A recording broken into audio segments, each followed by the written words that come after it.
Hey there, and welcome to this explainer. Today, we're diving into one of those incredibly universal, yet honestly deeply challenging themes found in ancient texts. It's this whole concept of giving something up just to gain something infinitely greater.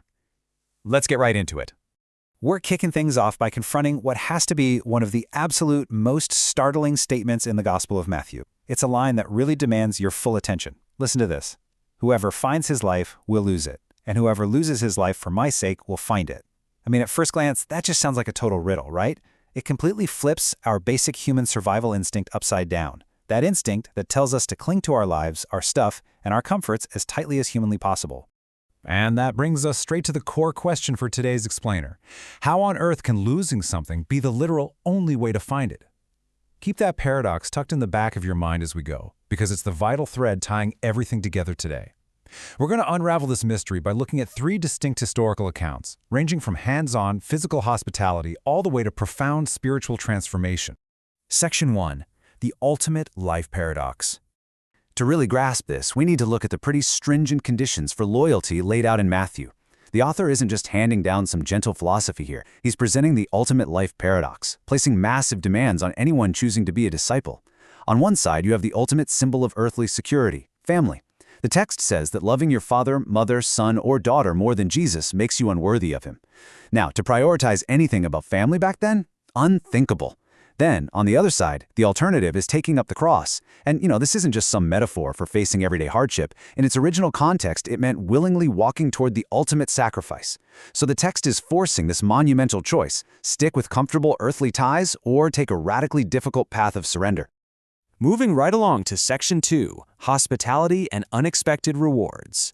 So what does this paradox look like in real life? Well, let's jump to the second book of Kings. We're introduced to this woman of influence living in Shunem. She spots a passing traveler, Elisha, and recognizes him as a holy man of God. But she doesn't just give him a polite wave and move on. No, she goes completely out of her way, repeatedly urging him to stop and have a meal at her home. Eventually, it becomes his regular stop whenever he's passing by. She's literally taking time out of her busy schedule to offer this consistent, generous hospitality to a wanderer.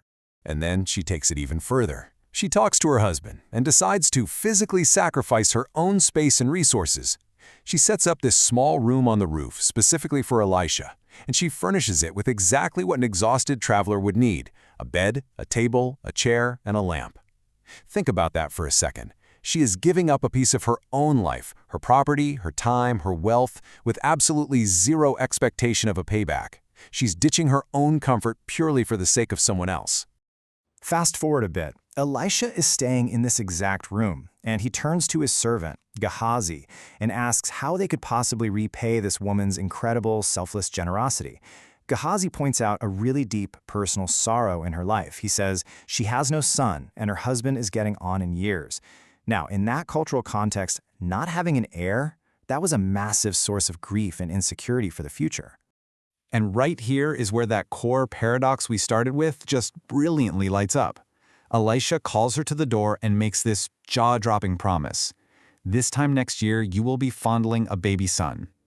Because she voluntarily gave up her space and her resources to welcome him, she gets the ultimate, completely unexpected reward: new life. She lost a tiny piece of her earthly world, but she found a future she honestly thought was impossible. Which brings us to Section 3, Baptism and Newness of Life. Now, let's transition from physical hospitality to deep spiritual transformation. Paul introduces a pretty profound theological concept here. Writing to the Romans, he talks about being baptized into death. He argues that anyone baptized into Christ Jesus is literally baptized into his death, buried with him. But why? Well, so that just as Christ was raised from the dead, we too might live in what he calls newness of life. Do you see the pattern here? A total death, completely losing the life you once knew, is the absolute prerequisite for finding this brand new life. So the really crucial point is Paul's stark binary. On one hand, the old self absolutely has to be dead to sin. Just like Christ died once and for all, you have to consider that old, self-centered life completely gone. Done. And it's only because of that death that the flip side can happen: living for God. You have to think of yourself as dead to sin to actually be alive to God. You just can't have the resurrection without the burial. You literally have to lose your life to find it. And our final part, Section 4, Receiving Others, Receiving God. Let's bring this powerful narrative full circle. We're going to totally resolve our central paradox by seeing exactly how this earthly hospitality connects directly to the divine. Jesus builds this incredible theological ladder here, a sort of cascading equivalency. Let's look at step 1. It starts with a basic human action, receiving or welcoming a disciple. But then the text says, whoever receives you receives me, which bumps us up to step 2. You're actually receiving Jesus himself. And it goes even higher, to step 3. Whoever receives me receives the one who sent me. So by just opening your door, losing your privacy, and giving up your time for a mere messenger, you are literally hosting the divine. That everyday earthly hospitality suddenly takes on a massive cosmic significance. And the text gets remarkably specific about how this actually plays out in the economy of grace. There are very specific reciprocal rewards promised here. If you welcome a prophet simply because he's a prophet, boom, you get a prophet's reward. If you receive a righteous man because he is righteous, you get a righteous man's reward. You get to share in the eternal merit of the person you sacrificed your own comfort to serve. And honestly, the Shunammite woman modeled this perfectly. She received a prophet, and she absolutely got a prophet's miraculous reward. But what if you don't have a rooftop room to furnish? What if you're not wealthy or influential? Well, the text wraps up with a thought that is just incredibly comforting. It says that whoever gives only a cup of cold water to one of these little ones, meaning a humble disciple, will surely not lose their reward.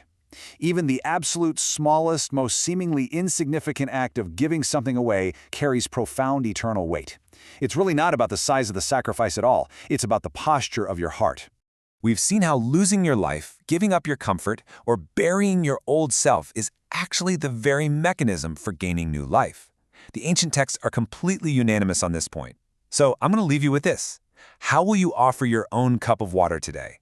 What comfort, time, or resource can you let go of to welcome someone else and in doing so experience true newness of life? Think about that paradox as you go about your day. Thanks for hanging out with me for this explainer, and keep exploring.